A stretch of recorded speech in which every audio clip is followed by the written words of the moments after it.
المقاومة لا تستطيع أن تقف مكتوفة الأيدي ويكشف ظهرها. ليس حزبا لبنانيا ولكنه فرقة إيرانية.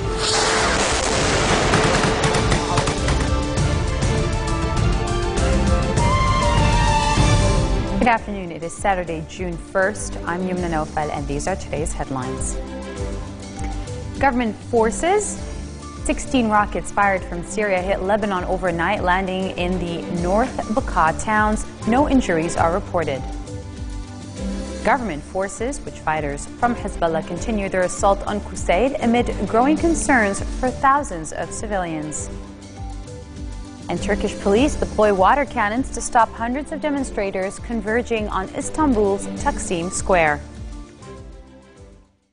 A barrage of over 16 rockets fired from Syria hit Lebanon overnight, landing in the North Bekaa towns of Baalbek, amongst others. Early in the morning, one rocket hit Nasriye, two landed in Nabishit, and another rocket hit Tamnin al-Tahta. Minutes later, four more rockets hit Sirin al-Fawqa and another rocket hit Sirin al-Tahta, both also towns in North Bekaa. Another salvo of rockets struck the town of Sirin al-Fawqa before dawn, bringing the total number of rockets to over 16. No casualties were reported in the barrage, but a fire broke out in the outskirts of Sirin al-Fawqa due to the rockets. The state-run national news agency said 4 Syrians were arrested in the region on suspicion of being linked to the attacks. Free Syrian Army members have claimed responsibility for some of the attacks, saying the rockets are a response to Hezbollah's intervention in the Syrian conflict. Prime Minister-designate Salam Salam held talks with President Michel Sleiman in Babda over the cabinet formation process. Salam is resuming efforts to form a government after Parliament decided to extend its mandate on Friday. Lebanon has been without an acting government since caretaker Prime Minister Najib Mikati stepped down in March. He also spoke to Cardinal Bashar al-Rai early in the morning and discussed the recent political developments and was tasked with forming a new government on April 6. And he was holding off on attempting to form a government until lawmakers agreed on the fate of the parliamentary elections. The majority of lawmakers endorsed a law on Friday to extend the term of Parliament for 17 months and delay parliamentary elections until November 2014 after they failed to agree on a new vote law for the elections that were scheduled this June 16th. Caretaker Interior Minister Marwan Sharbil discussed rebel demands for the release of Lebanese hostages held in Syria during his recent talks with Qatari and Turkish officials. Sharbil went to Turkey on Thursday to discuss the release of 11 Lebanese Shia travelers abducted on May 21st last year while making their way back from Iran. 2 hostages have been released so far. Negotiations included discussions over the list of female detainees held in Syrian prisons the kidnappers said they want in exchange for the pilgrims. The talks held between Minister Sharbil and Magistral General Abbas Ibrahim with the Turkish and Qatari sides were good and constructive, and the statement issued a day after Sharbil and Ibrahim returned from Turkey. Ibrahim has made several recent trips to Syria to mediate the release of the hostages who were abducted last year in the Aleppo district of Azaz.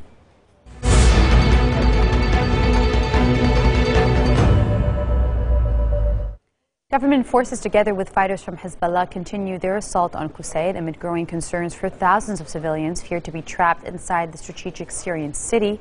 Government troops continue to bombard rebel-held areas of the city bordering Lebanon.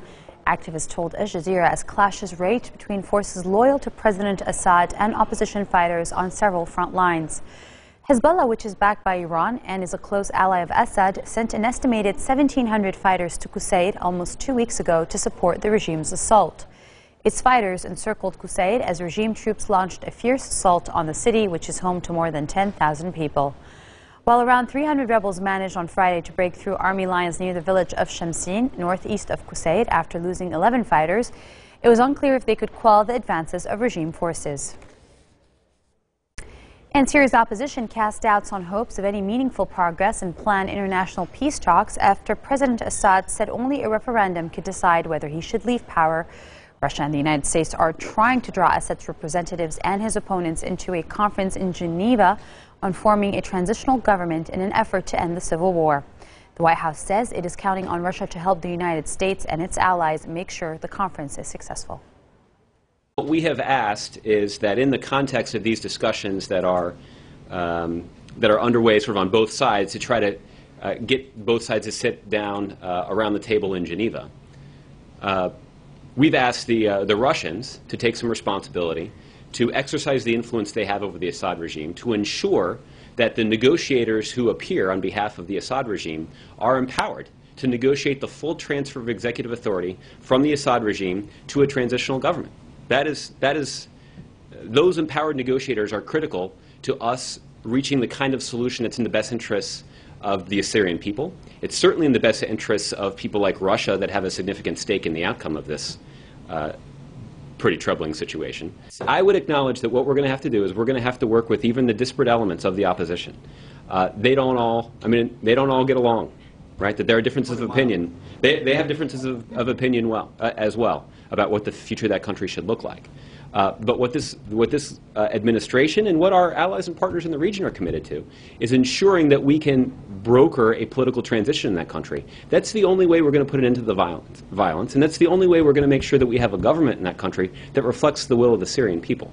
President Assad, who has used weapons of war against his own people to slaughter tens of thousands of innocent people, I would be hard-pressed to, I'd be hard-pressed to make the case to you that he should have a role in a transitional government. This is a guy who has demonstrated his willingness to slaughter without any conscience innocent people by the thousands. Coming up next, media mogul Oprah Winfrey talks to Harvard graduates about overcoming the hardest part of her career. Stay with us.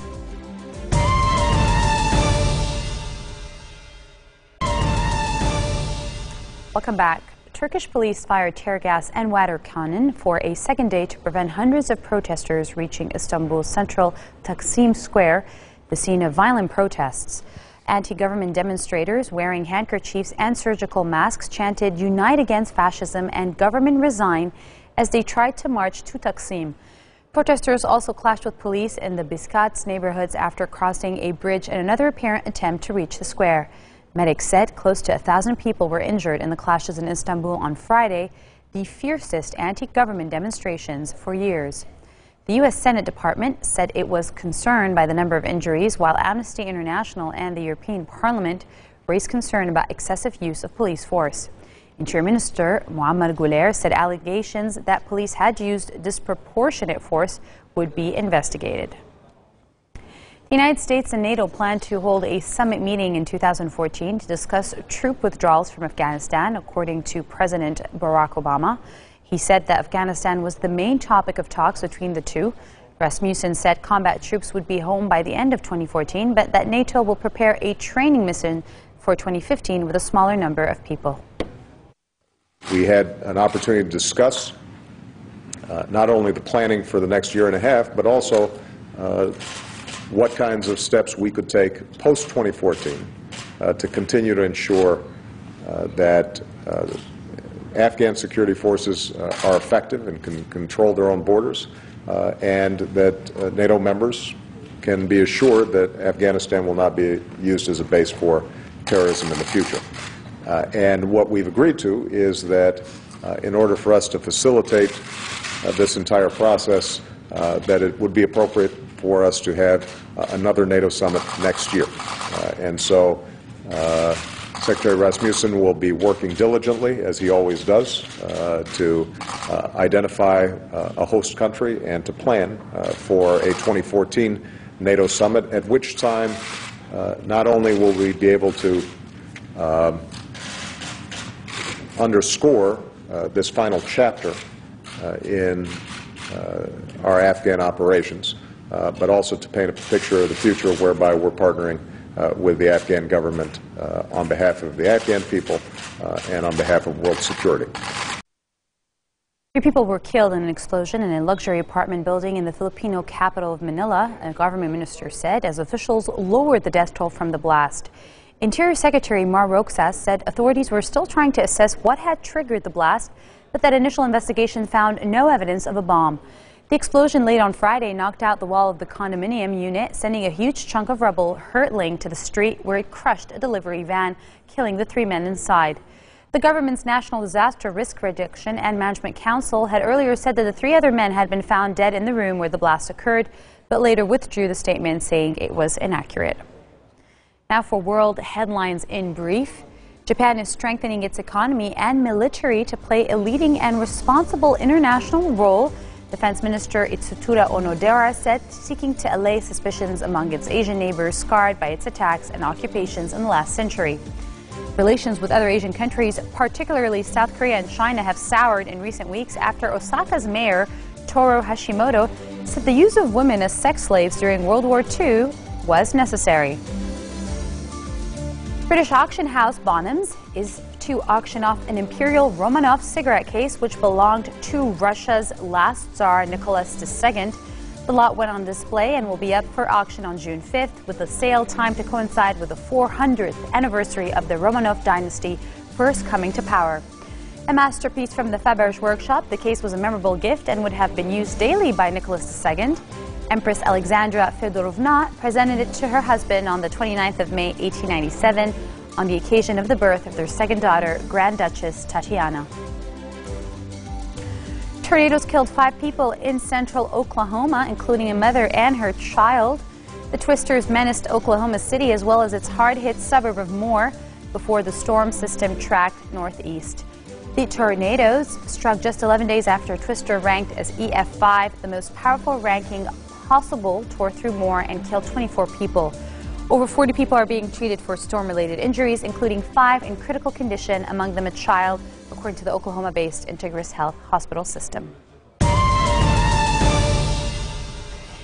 The invitation from Harvard University caught Oprah Winfrey at a low point. Her new TV network was struggling, branded a flop in the media when Harvard President Drew Gilpin-Faust called last year to ask Winfrey to address 2013 graduates. A year later, Winfrey said her Oprah Winfrey Network has found its footing and her approach to facing setbacks has been validated. She told graduates stumbles are inevitable, but not permanent. Doesn't even begin to quantify the depth of gratitude that really accompanies an honorary doctorate from Harvard. Not too many little girls from rural Mississippi have made it all the way here to Cambridge, and I can tell you that I consider today, as I sat on the stage this morning getting teary for you all and then teary for myself, I consider today a defining milestone in a very long and a blessed journey. I can still remember the day I opened up USA Today and read the headline, "Oprah not quite standing on her own." I mean, really, USA Today, now that's the nice newspaper. It really was, this time last year, the worst period in my professional life. I was stressed and I was frustrated, and quite frankly, I was embarrassed. It was right around that time that President Faust called and asked me to speak here, and I thought, you want me to speak to Harvard graduates? What can I possibly say to Harvard graduates, some of the most successful graduates in the world, in the very moment when I had stopped succeeding? So I got off the phone with President Faust, and I went to the shower. It was either that or a bag of Oreos. So I chose the shower. And I was in the shower a long time, and as I was in the shower, the words of an old hymn came to me. You may not know it. It's by and by, when the morning comes. And I started thinking about when the morning might come, because at the time I thought I was stuck in a hole. And the words came to me, trouble don't last always, from that hymn. This too shall pass. And I thought, as I got out of the shower, I'm going to turn this thing around, and I will be better for it. And when I do, I'm going to go to Harvard, and I'm going to speak the truth of it. So I'm here today to tell you, I have turned that network around. On that note, we end our bulletin for today. Let me remind you of our headlines. 16 rockets fired from Syria hit Lebanon overnight, landing in North Bukai towns. No injuries reported. Government forces with fighters from Hezbollah continue their assault on Qusaid amid growing concerns for thousands of civilians. And Turkish police deploy water cannons to stop hundreds of demonstrators converging on Istanbul's Taksim Square. Those are your Saturday headlines live on Future Television in Beirut. I'm Yumna Nofa, and you can catch us every day at 4:20 for what's making headlines here and around the world. Take care. المقاومة لا تستطيع أن تقف مكتوفة الأيدي ويكشف ظهرها. ليس حزبا لبنانيا ولكنه فرقة إيرانية.